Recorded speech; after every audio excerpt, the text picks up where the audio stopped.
Ed. Welcome. The very beginning of our program, we do a little children's program. So we're going to do that right now, and then I'll introduce you and we'll jump in. Sure. Okay. Are we ready? Oh, yeah. Sorry, honey. Okay. I didn't know. So last month was Black History Month, and we talked about bold leaders in Black history. So we talked about, remember, Ruby Bridges, and we talked about Martin Luther King Jr. and Ida B. Wells and Dr. Mae Jemison, right? And so if last month was February, what's this month? Does anybody know? What comes after February?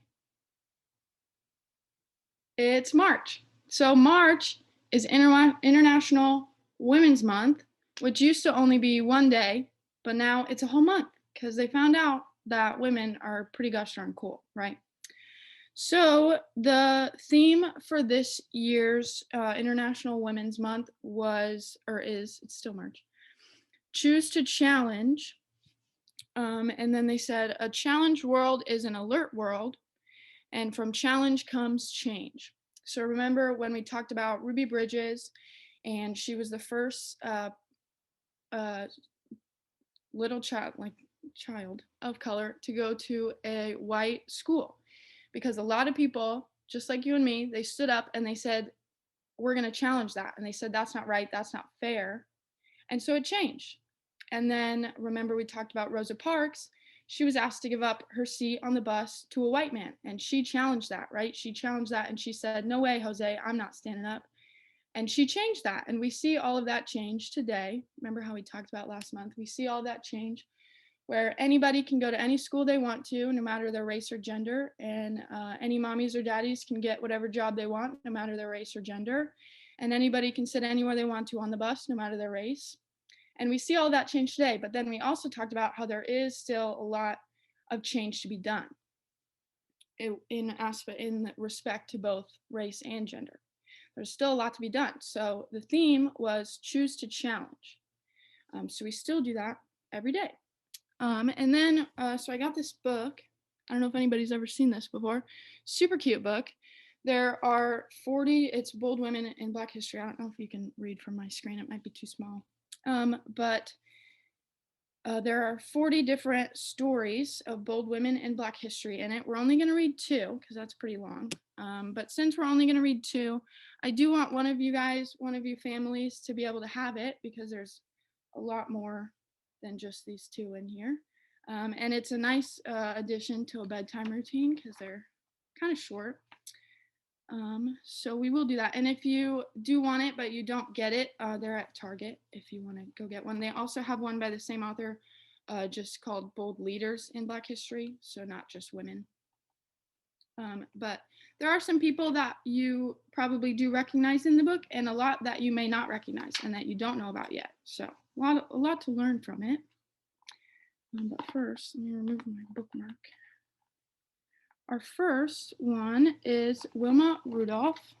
There's a little picture, she's super cute.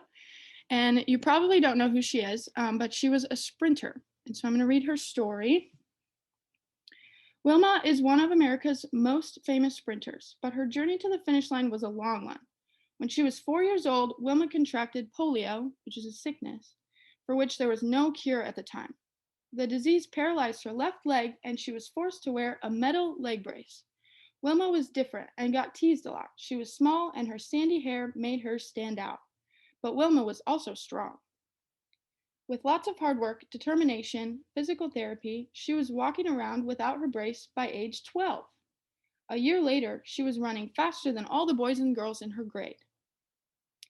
By middle school, she had joined track and field and was winning every event. When she was only 16 years old, she earned her first Olympic medal at the 1956 Games in Melbourne, Australia. Only a few years before, she had never even heard of the Olympic Games, but now Wilma was determined to win gold. In Rome in 1960, she became the first American woman to win 3 gold medals in a single Olympics. When she returned home to Clarksville, Tennessee, a parade was given in her honor. But Wilma found out that the organizers planned the event to be segregated. So she refused to participate until they agreed to integrate it. As an American icon, Wilma knew her stance on civil rights could have an impact. She didn't let the fact that she was so young stop her. How amazing that one brave voice could make a difference. Wilma later became a teacher and a coach, and in 1981, she started the Wilma Rudolph Foundation to support young athletes. So that kind of goes along with our theme, Choose to Challenge. And she said, that's not right. Segregating the event is not right, not kind. And she challenged it. And she said, this won't happen until it's fair. And she got that change. Another one that goes along with our theme this year is Oprah Winfrey. You may have probably heard of her. She's still alive today, Oprah Winfrey. It says broadcast journalist, and her story, I'll read it, I'll show you. From an early age, Oprah had a talent for speaking. The future queen of daytime television was reciting poems by the time she was 3. After a childhood marked by abuse and neglect during her teens, she moved in with her father, who encouraged her to read books and focus on her education. During high school in Nashville, Tennessee, she landed a radio job and then moved to local television news, eventually becoming a news anchor while still in college. She hit a rough patch when she was demoted for getting too emotionally involved in her news stories, but soon found her home in talk shows, where her compassion and empathy were an asset and her dynamic personality was unmistakable. In 1985, she transformed a Chicago area show into the Oprah Winfrey Show, and a year later, it was broadcasted nationally. In 1986, she started her own production company, Harpo Productions, and became the first woman of color in history to own and produce her own television show. Oprah's career did not stop with television. She has produced movies and plays and launched her own television network and magazine. She has written books and created the hugely influential Oprah's Book Club. She has won countless awards and was only the second African American woman billionaire. Oprah consistently uses her influence to help others. Through her various charities, she provides funds for schools, communities, and families in need, and vulnerable young women and children all over the world. In 2013, President Barack Obama honored her with the highest civilian honor, the Presidential Medal of Freedom. Despite the hardships of her past, she used her gifts to build a strong career for herself and created a platform to affect real change in the world. So that's someone that's still creating change today, which usually when we talk about bold women in Black history and Black History Month, it's usually people that aren't still alive today. So that and like when we talked about Michelle Obama, those are people that are still creating change today. And it's kind of up to us, people like you and me. You don't have to be as big as Oprah Winfrey is or Michelle Obama or as well known. You can be like the people that helped Ruby Bridges go to school. You can just be people like you and me standing up and saying, hey, that's not right, that's not kind. And it can be for anything.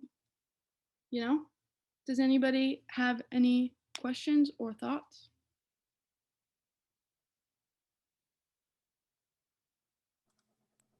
I love those stories. Thanks for sharing those, Grace. Yeah, I agree. I had never heard of that other woman.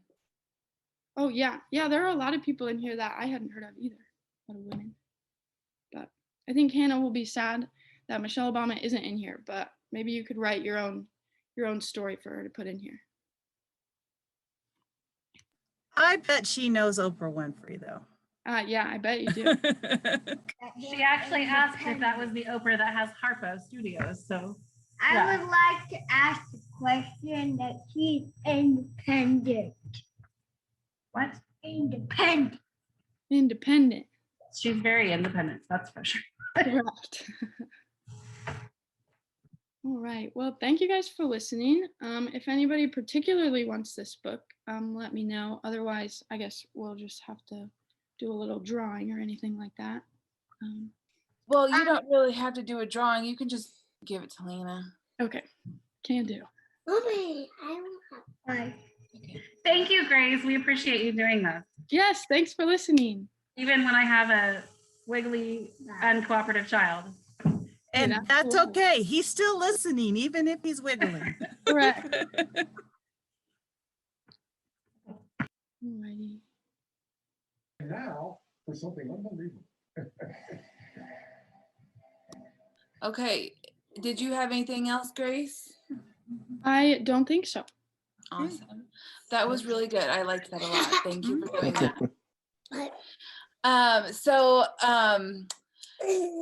Ed is here to talk today with us about redlining and African American history in Lincoln. I'm really excited. I don't know Ed personally, but I've heard a lot about him, and he's basically been doing Lincoln history for my lifetime, and I think that's pretty amazing. So I'm really looking forward to hearing what you have to say.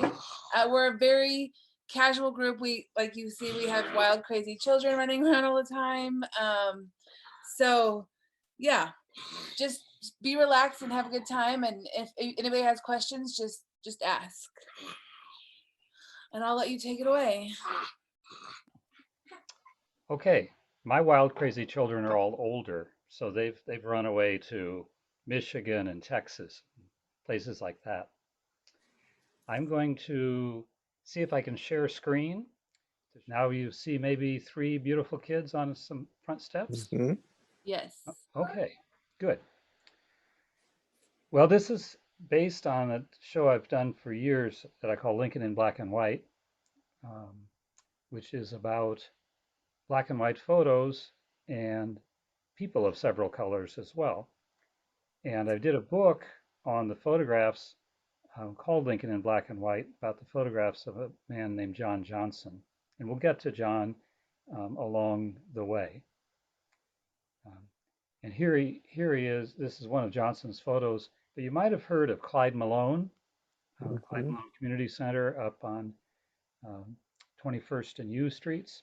Clyde Malone is the young man standing in the upper right in this view with his wife, the real short lady beside him, Izetta, and her parents sitting on the bench and her sister beside her.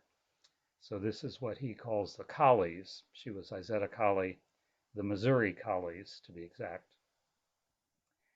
And Johnson, the photographer, often liked to mix up people with their hats off and their hats on, without their dog, with their dog.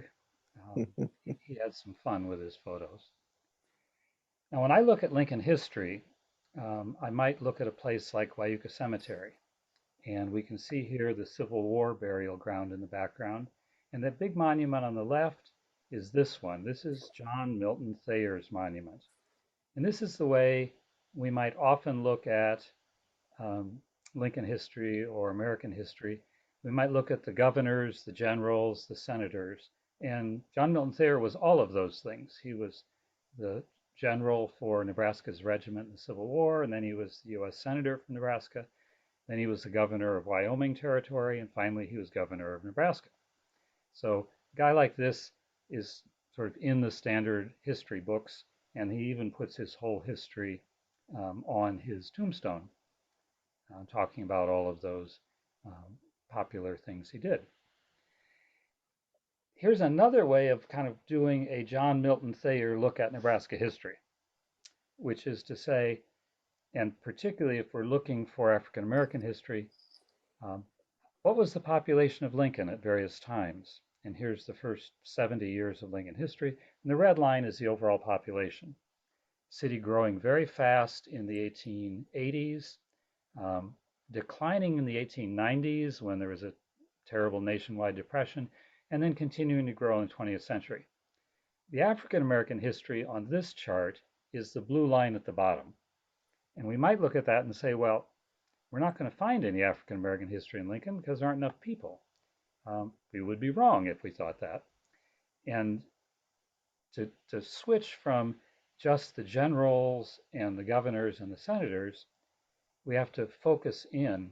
And if we focused in on our population chart on the African American population, suddenly we start to see the beginning of stories.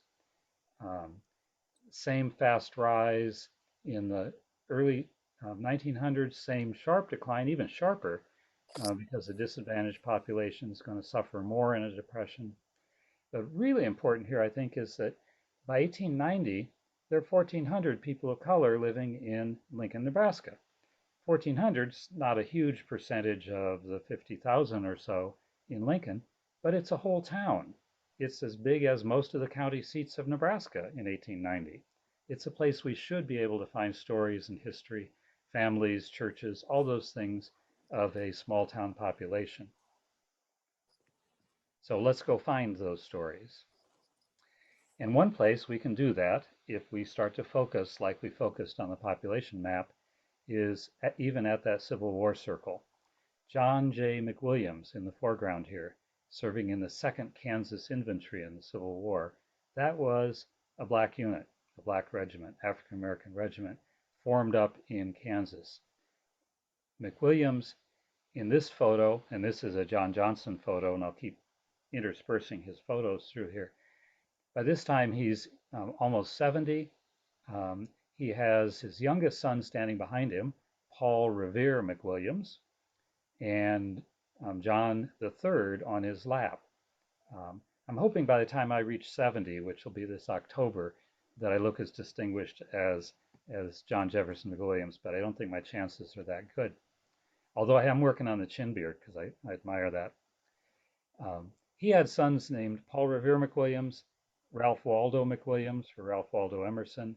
This was an American, very American. And he reflected American history in the naming of his own children.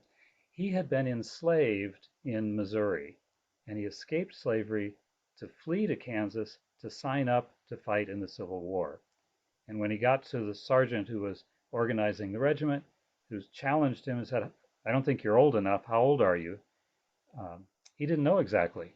He didn't have a birth certificate. He had been born in slavery. I learned in my political life that sometimes if you don't know the best answer to the question, you follow with another question. So he said, "How old do I have to be?" And the sergeant said, "You have to be 17. He said, "That's exactly about how old I am."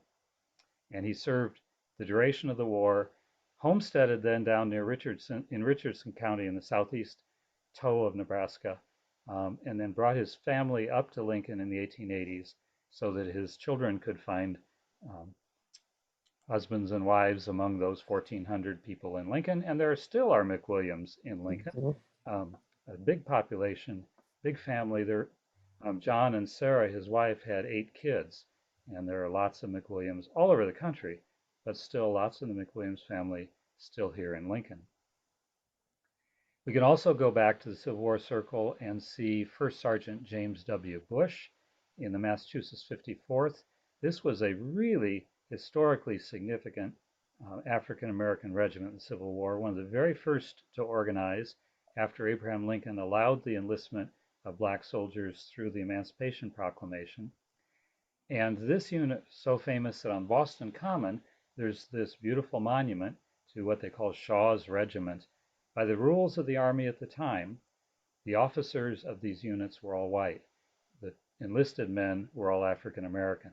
And so we have Colonel Shaw here, very socially prominent young man who was leading the Massachusetts 54th. And we see among the soldiers behind him the kind of guys we might imagine were the first sergeant. They would be the key man, the top enlisted man below the white officers, kind of the linchpin to the whole unit. We might imagine it's this bearded guy in this beautiful statue. Or if we'd seen the movie Glory, which was about the Massachusetts 54th, we might think it's Morgan Freeman is the first sergeant because he plays that role in the movie, the key man between the enlisted men and the white officers. Well, in fact, it wasn't Morgan Freeman. It was James W. Bush, who was only 19 years old when he served in that role, not a bearded old grizzled guy like me or Morgan Freeman, but a young man who then serves out a military career. When he retires and comes to Lincoln in the late 19th century, best job he can get is a porter on the railroad. I can't quite imagine telling Morgan Freeman to pick up my bag, but that's what James W. Bush did for his living when he came to Lincoln as a obviously very bright, very capable Army veteran, Civil War veteran in late 19th century Lincoln. So the stories are there. A lot of those stories came to me through this woman who worked with me in the planning department when I was there. She was an intern and a graduate student at the University of Nebraska, Kathy Caldwell Hill. She's looking at the Johnson book that we did later. Among the things she looked at was, where did African American families live in Lincoln at various times? And she mapped them out. I kind of crudely put on this map where some of the Black families lived in Lincoln in about 1881. And it basically was on every side of downtown where other poor families lived. There really wasn't one single African American neighborhood. Lots of families off to the west of downtown in the South Bottoms, living with the German from Russian population. Others north of the university, really up where the Coliseum is today, was an important African American cluster of families. Make it a little easier to see where we are. There's O Street, and I also highlighted the Capitol. We started finding, once we looked, lots of stories of this African American population. Charlie Ross, dying in the 1940s, was identified as being 106 years old. I don't think he was actually 106, but he was old enough that nobody else knew how old he was. And so the story came down that he was 106. And he had had roles like serving on the Lincoln Police Force. We think this is Charlie Nimrod Ross in the middle of the front row of this old photo of the Lincoln Police Force, one of the first African American police officers on the force. His house was over by what's today Woods Park. I marked it in red here. He lives sort of on an outskirt of downtown. This is a 1910 representation. Here I didn't try to get in every family. There were too many, but the bigger stars are where there were particular clusters of African American families. This was Charlie Ross, Nimrod Ross's house, and he raised his son here, this big guy, Clinton Ross, who went to Lincoln High, then went on to the university, was quite a prominent football player both in high school and in college. When he had graduated from Lincoln High, the Nebraska State Journal said that Hastings thought they might be able to beat Lincoln High now that Ross was no longer on the team. But they couldn't beat Lincoln High with Ross on the team. He was a great big guy. He weighed somewhat over 200 pounds, which at that time was a really big football player. Goes on to the university where some of the collegiate teams didn't want to play Nebraska because there was an African American man on the team. And the athletic board at the University of Nebraska took up the matter and said, no way, we're not going to pull our man off the field.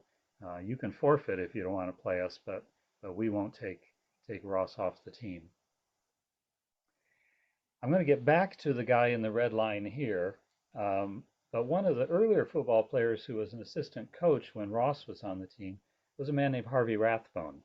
And you probably heard of his name from Rathbone Village and Rathbone Road. And I'm going to get back to Rathbone. He would, as an assistant coach when Ross was playing.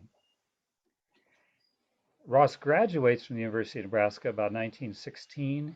He's the first African American law graduate from the University of Nebraska. He enlists in the Army during World War I and is a lieutenant in the Army. He gets some legal work in Lincoln, wins a case for a defendant, but basically can't get work in Lincoln because while he's a local product of high school and the university, and he's a qualified lawyer, he just isn't getting cases.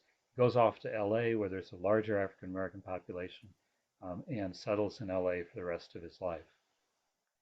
Back to Rathbone. Well, Clinton Ross is serving in the Army. Rathbone is starting a career in real estate and particularly laying out areas like part of Sheridan Boulevard, part down from 27th to 31st, South Street down to Van Dorn.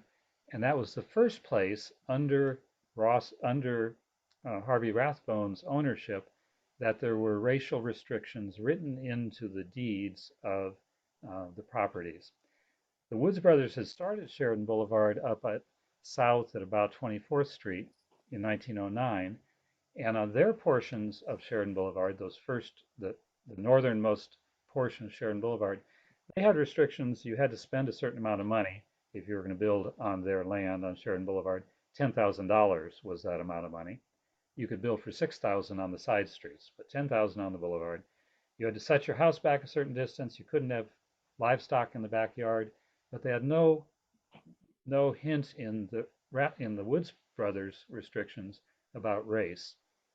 Rathbone picked up all the same language and added that you could only own or occupy a house in his portion of Sheridan Boulevard if you were a member of the Caucasian, white, European American race. Unless you were a servant, you could live with the family and be a servant there, but you couldn't be a tenant or an owner in Rathbone's property. And that was the first place we saw formal race restrictions written into deeds in Lincoln, Nebraska. They start to get picked up by others right away. In 1917, just south of A Street, if you know where A Street Market is, just south of that was an area called Washington Heights. It was restricted against Africans, Chinese, or Japanese could not live in that area by the deeds attached to the property. And then Charles Stewart put the same restriction, similar to Rathbone's down on Sheridan, on the Piedmont neighborhood, that lovely area north of A Street, west of 56th. Now, through Kathy's work, we could continue to map where African American families lived in Lincoln. We could do this because both the census and the city directories identify race. City directories up through about the mid-20s. Census, in various ways, has often asked questions about race or ethnicity or background. By that, we could chart on this map, and the red numbers are where African Americans lived in Lincoln. Largest number just north and east of the university, what will become neighborhood we'll call Malone or Hawley, or for a time was called T-Town around T Street. Just west of downtown, another 145 individuals. South down into the South Bottoms, another 67. So there's definitely now developing a stronger concentration of African Americans in certain neighborhoods of the city by 1930. 26% living there in Ward 3, 15% more down in Ward 6, 13% in Ward 1, 6% in Ward 2. You add these up, and you're getting about 2/3 of the population live in a couple of the African American population live in a couple pockets of the city. This was segregation by not the kind of restrictions put in the deeds, partly by economics. If most occupations aren't open even to educated African Americans, then economics are going to force people into affordable neighborhoods, and also by a growing segregation in occupation and in places that will be available for rent or for purchase. And we start to see that get very formalized not long after this 1930 date by a procedure called redlining, that more formal. And this is something that grew out directly from the federal government. During the New Deal, when the Federal Housing Administration starts backing mortgages to home buyers in a way that really hadn't been available before. Banks prior to that time were typically loaning money for only 5 or 10 years, making it you had to have a really high income to be able to get a mortgage and buy a house. FHA and their associated agencies were loaning at a much lower down payment and a longer payment schedule. But along with that, those federal agencies went town by town asking the local real estate experts to categorize their cities in 4 categories. And the legend is down at the bottom, and I've blown it up to make it easier to read. That kind of aqua color was listed as the best neighborhoods. The darker blue was still desirable. The yellow was definitely declining, and the red or pink was hazardous. Have you noticed that there seems to be sort of a coinciding of where the density of African American population was and the red line map saying that's hazardous from a banking perspective. We're not going to loan money there. You start getting this very formal formalization. In Lincoln, there weren't the Jim Crow kind of laws that said we're just all going to agree we're not going to rent here. But when you start to get the federal government backing it where they'll loan money, and these pink neighborhoods, nobody's going to be able to buy theirs. They're going to be largely rental neighborhoods. And you start getting a formal backing of what's an opening of the American dream for white families and a closing off of the American dream of home ownership for African American families. The way you start to see that implemented, it isn't just that you can't get a loan to buy a house in the predominantly African American neighborhood, but other neighborhoods, and this is what's called the Brown Belt area. 40th Street's on the right, 37th on the left, A Street at the bottom, and that's Randolph School up in the kind of left center along Randolph Street, no, along D Street. The fellow named Brown, who owned most of this area and starts developing it, particularly with Hill Rose first edition in 37 and Linden Terrace in 39. And then he spreads out to the eastern edge during and just after World War II. Voluntarily put race restrictions on his area so that his buyers could qualify for FHA mortgages. He was an early implementer of FHA lending in Lincoln, and so he starts using race clauses so that the feds will be willing to loan to his buyers in this neighborhood. So it isn't just a little area that becomes restricted, it starts to spread through the whole community, that black families aren't welcome to buy houses backed by federal loan, and almost all of the buying at that time was backed by FHA. And the kind of houses, these weren't the mansions of Sheridan Boulevard. These were modest little houses that Brown is building. Houses like this down in that Brown built area just south of Randolph School. Now I'm going to go back into Kathy Caldwell's work a little bit to see the impact of some of this on a few more individuals, because it isn't maps, it's people, and people are impacted. Below Kathy here is John Carter. John was a photo curator at the State Historical Society, a real expert on Nebraska photo history. And through Kathy's work, John started to come across, Kathy was a great researcher, lovely, warm personality. She had more leads and more things to follow up than any one person could do. And she also had the discipline to finish her work and get her degree.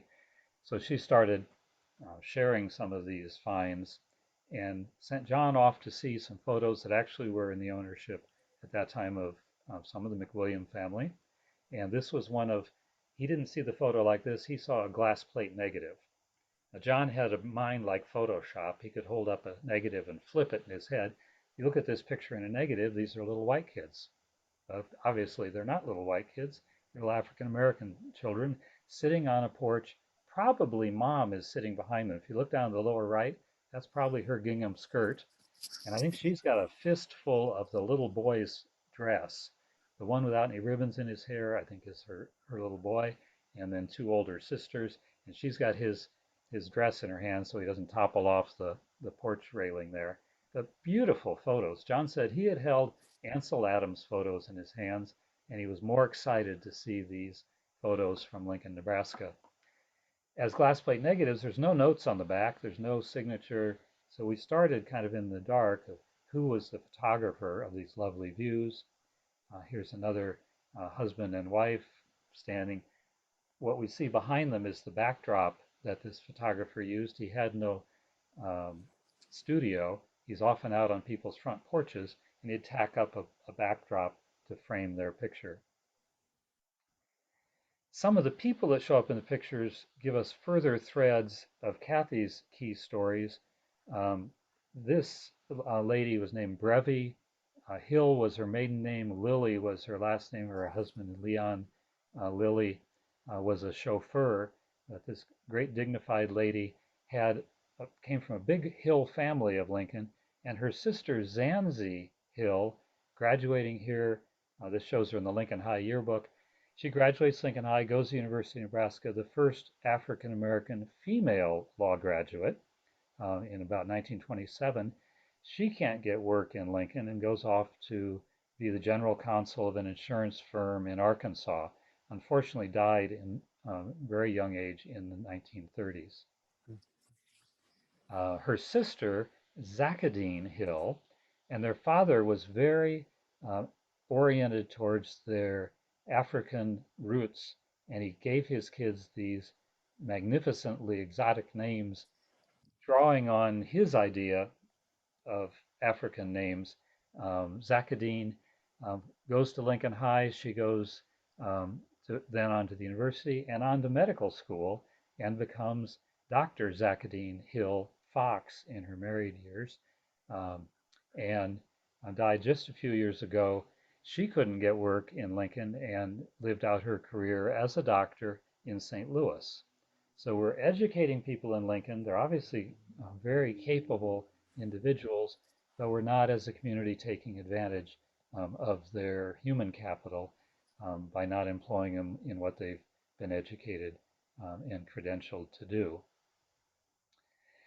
And then another lady helping out, the blonde lady here is Abby Anderson, and beside her in the magnificent fur coat is Ruth Talbert Green Foley. Mrs. Foley was 95 when Abby and I started learning from her, and we were asking her about these photographs.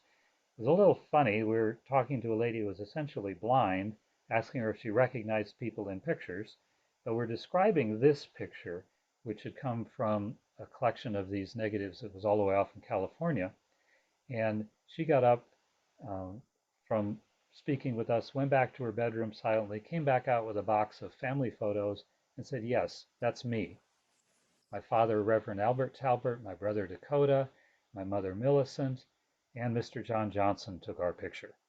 And that was the turning point in learning who had taken all these wonderful pictures, because here somebody who had sat for the picture when she was 8 years old still remembered with a crystal clear memory the process and the photographer. And her father had often used Johnson in his pastoral work. They'd have a church bazaar or they'd line up all the congregation in front of the church. And she knew very well Johnson as the community photographer in the period about 1910 to 1925. Here she is at 8 years old, attending first Park School and then the elementary school that sat next to the high school when the high school stood where Pershing Auditorium is today. This is her Lincoln High Lincoln High yearbook picture. She went on to the University of Nebraska and got a teaching certificate and never was hired as a teacher in Lincoln because she was ready by 1926, and it was after World War II before the first African American teacher was hired by Lincoln Public Schools, Forrest Stith at Leffler. Here she is at 95. She lived to 98, had a sharp, sharp mind, clear memories, and gave about 12 hours of oral history and memories to Abby. Looking back at old Lincoln public school records, I found as early as 1886, the colored people of Lincoln were asking to have representation among the teachers. The answer from the school board was the petition was placed on file, and obviously had been asked even earlier because another petition was received. So here they are about 60 years before the change would come. Mrs. Foley gave her family Bible, her pictures, a lot of her family history to History of Nebraska, now the name of State Historical Society. We followed up John Johnson some. Here he is in Lincoln High yearbook in 1899 on the track team on the far right. That's John Johnson. we can then recognize him in a lot of his own photos.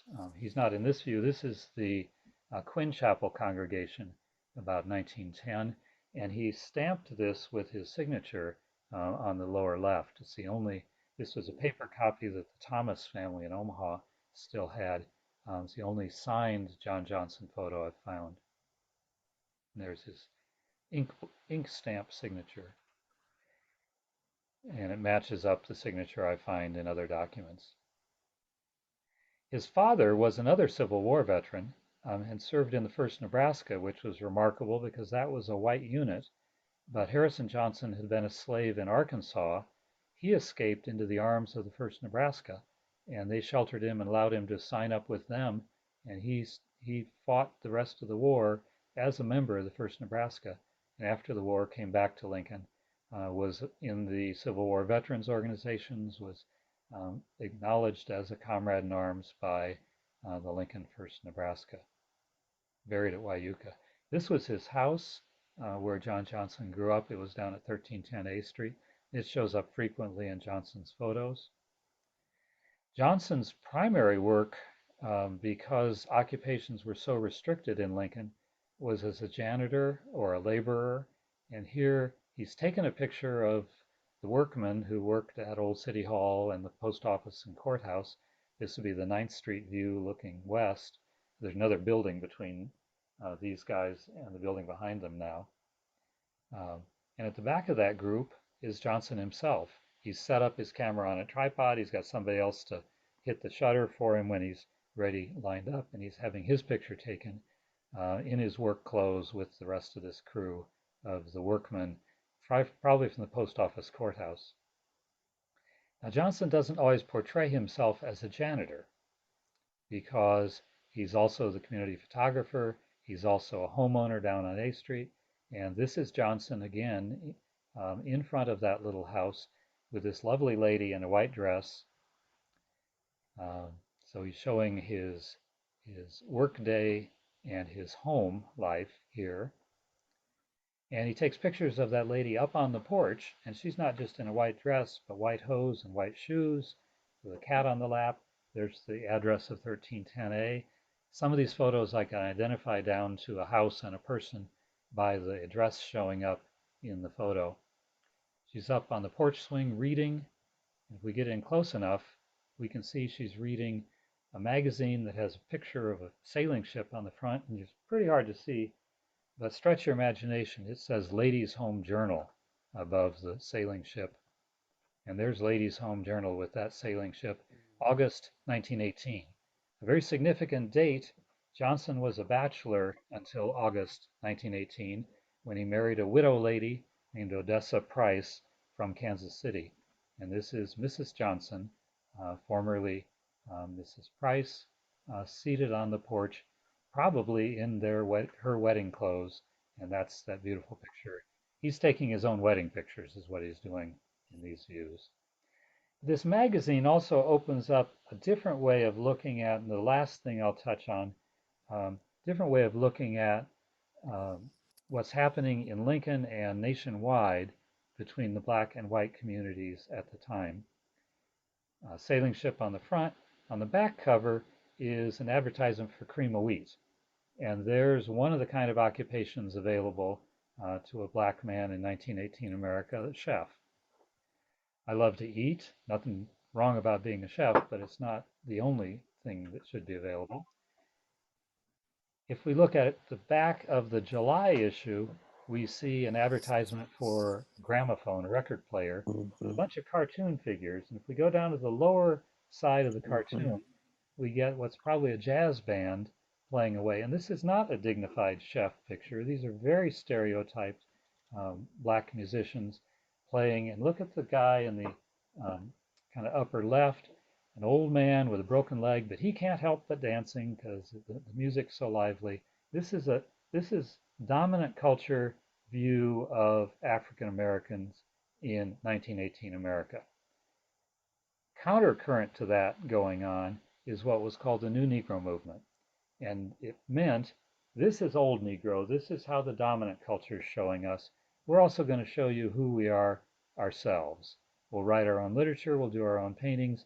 will organize the NAACP in this period. It was an direct outgrowth of the New Negro Movement. And the Harlem Renaissance in New York was the full flowering of the New Negro Movement.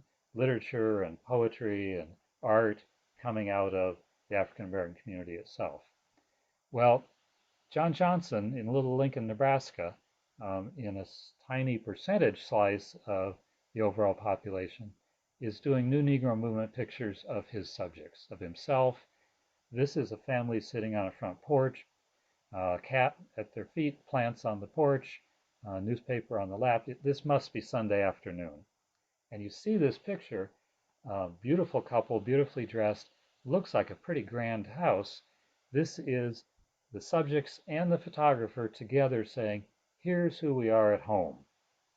They're not telling us anything here about here's what work we can get, because when I identify by the address over the gentleman's head, we're at a little house on South 16th Street. And it doesn't quite mash up with what we imagine when we see the whole picture. Nothing dishonest about his picture. That's the honest view of that family at home. But it's a pretty small house, and we can then find out whose it is. The man is a waiter or a glazer, puts glass in windows, blue collar, important work, but it's not the impression he gives sitting on his front porch with his wife Millie. But we can match that porch to that house and the address, and that's Johnson and his subjects, the Millers, telling you who they are in their own mind, in their own home. This is New Negro Movement in Lincoln, Nebraska. It's not the Harlem Renaissance, but it's still pretty nice stuff. This is one African American professional in the community, a man named Arthur Moss. He came to Lincoln as a waiter in one of the downtown hotels, leaves the city directories for a time. He goes off to medical school in Chicago and comes back to Lincoln and is the community doctor for about 25 years. Dies in his 50s. I've met people who had known him as a doctor, and they said he was so tired. He was like a small town doctor. He covered his whole community and was at it all the time. But that's his examining table with the stirrups in the foreground, and there's a skull on his desk, and this man is a doctor, and he's telling you, I've risen to what I'm capable of doing. I'm in a poor setting. Look at that bare pine wall, but I'm the community doctor. Arthur B. Moss. He later contributes to various. This comes out of a Newman Methodist Church bulletin where he had given funds for the new church that was built behind what's now the newer church at 23rd and R, and his obituary picture. And he's buried at Wyuka, 58 years old. And I'll wrap it up with just a couple more Johnson pictures. This lovely lady with her book and her spectacular dress, or even more spectacular hat, and over her head it says 915. She looks like she could give Oprah a run for her money.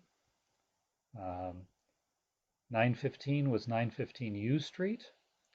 The map tells us it's unpaved. Right beside this little tiny house is a junkyard, and those are railroad tracks running up and down beside it. This would be where the parking structure immediately west of the stadium. That was a neighborhood at that time, and that's where she lived.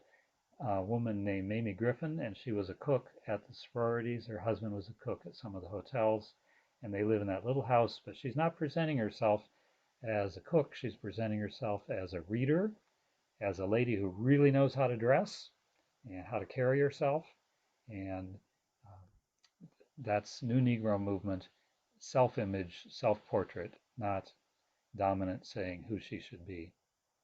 And finally, this handsome young man in his knickers with his ankles crossed. If you look real close, he's got a dandelion in his hand. This is a confident young man. Well, it's Clyde Malone, about a high school age. Eventually, he goes into insurance, then gets into social work, comes back to Lincoln. He's executive director of what was called the Lincoln Urban League, and then is renamed after his death in 1951, the Clyde Malone Center. So that's just a little sample of African American history, some of the bigger picture, and then bringing it down to what I think is a very rich history available in our own town. We just have to focus in to find it, and then share it. This is all of our history.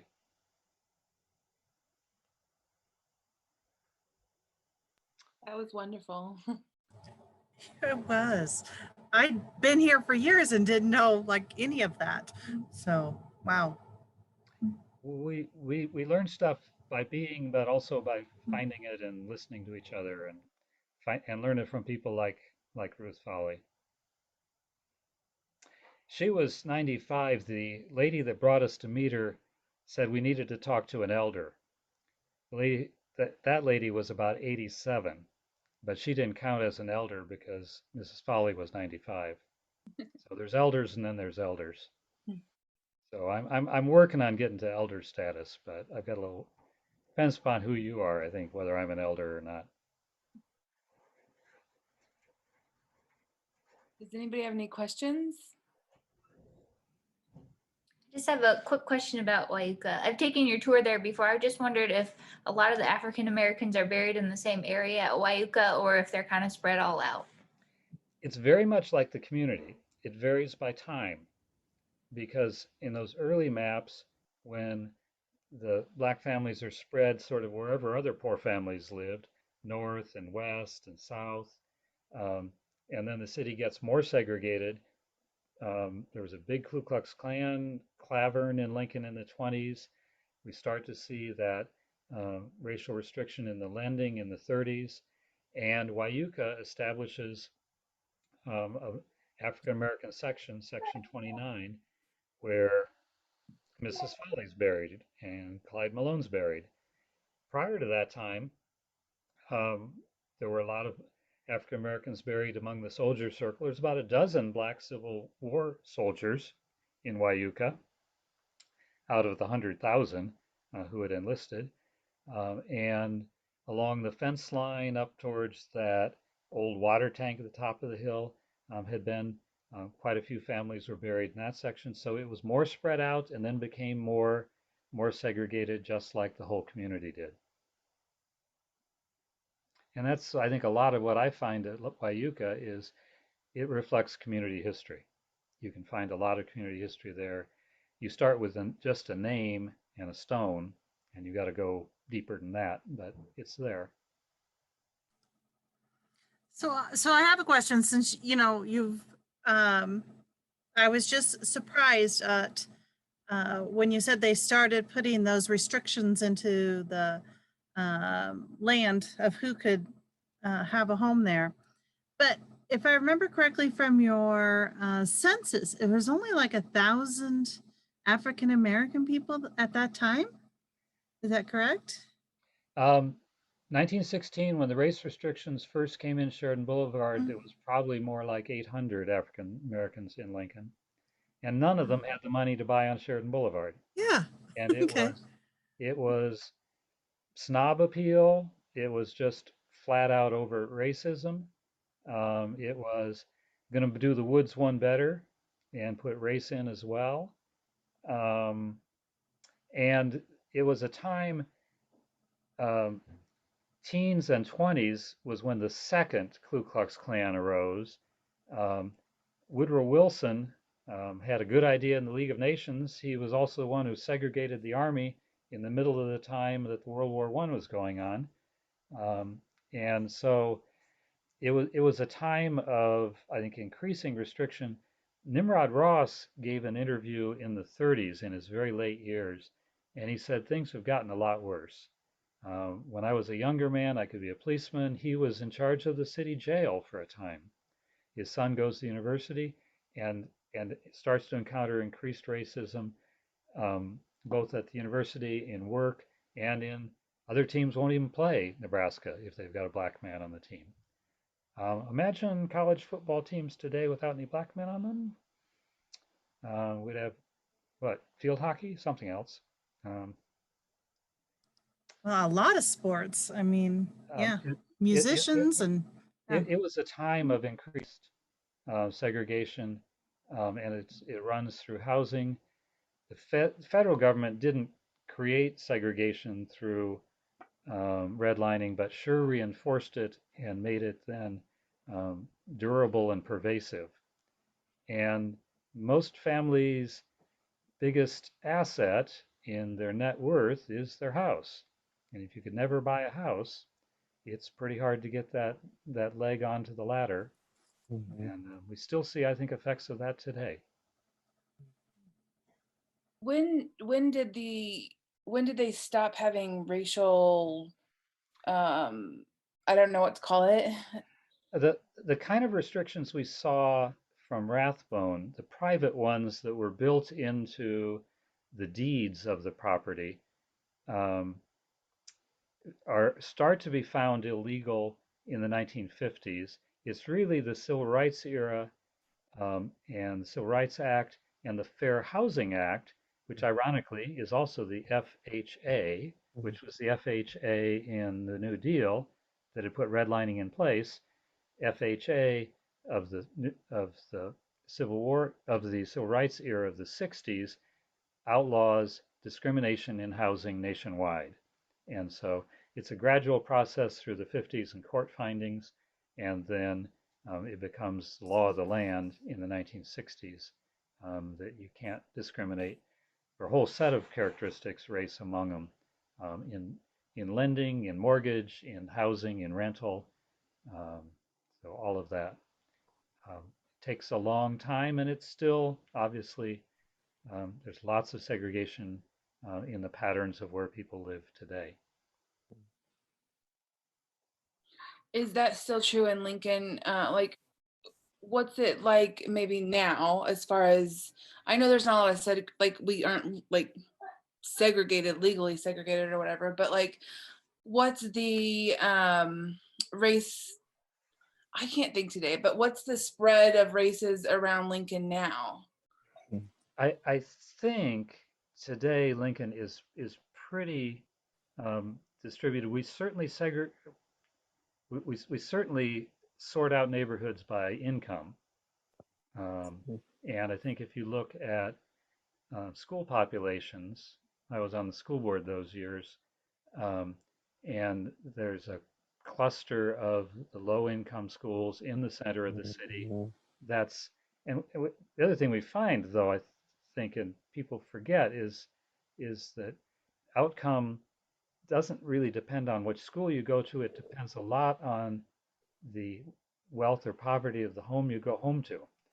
And at least LPS is built into the formula of how staff is assigned to schools, that poor kids, um, kids in special ed, gifted kids, because they're also difficult to educate, these characteristics get a little extra boost in funding for hiring staff, because you need more staff because the need is greater. And so schools like Elliott, Clinton, Hartley, that have a large poor population will typically have lower class size, and it's built in. So you don't fight about it every year. You try to match the resources to the needs. I don't think we see the racial segregation patterns in Lincoln, although you will see a higher percentage of kids of color at the poor schools in the center of the city.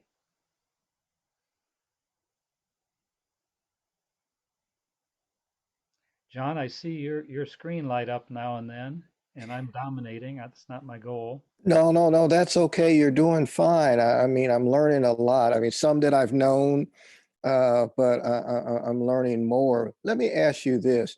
What do you think was the driving factor, maybe in the 20s and 30s, to get people to want to segregate and pull apart? What did you pull out in all your research that was going on here? It seemed to be going on pretty much everywhere. And the irony to my read is a lot of what was driving it was immigration. These were American families that went back.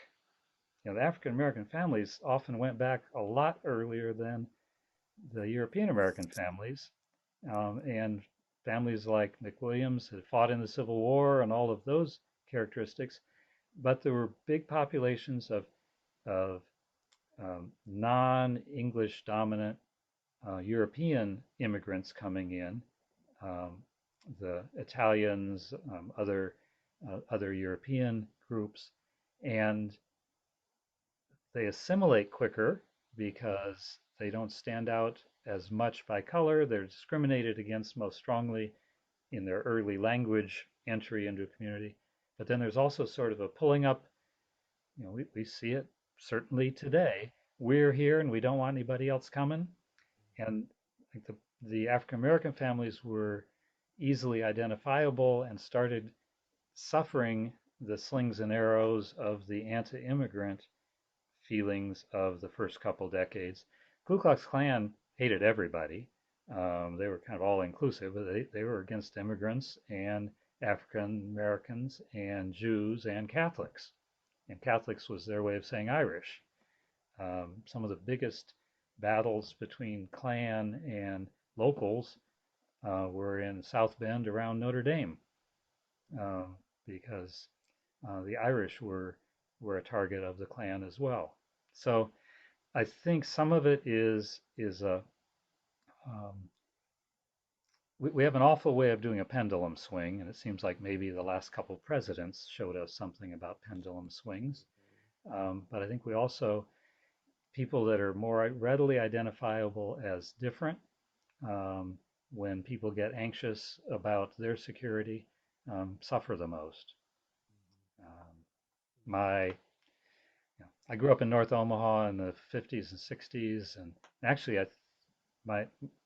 we got the other end of the red line stick. All the white families moved off our block, and my parents stayed. Bless their wonderful Catholic hearts. And but that's my best read, John. That it was kind of an anti-immigrant push, and then got aimed at longtime Americans who were easy to find because they looked different. And there was still a lot of disruption. The kind of effects of slavery on families and on education was still being felt, and I wouldn't say it's all gone today, just because that step up the ladder of material security requires education, employment, and ownership in our society. And if you're taking 2 or 3 of those rungs off the ladder, it's pretty hard to move up.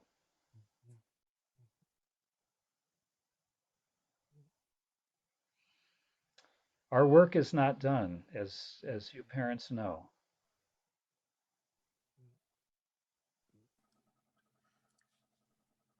Well, we'll see what difference we can make, but Ed, thank you so much. You're a wealth of information tonight. So thank you. Thank you all. Thank you.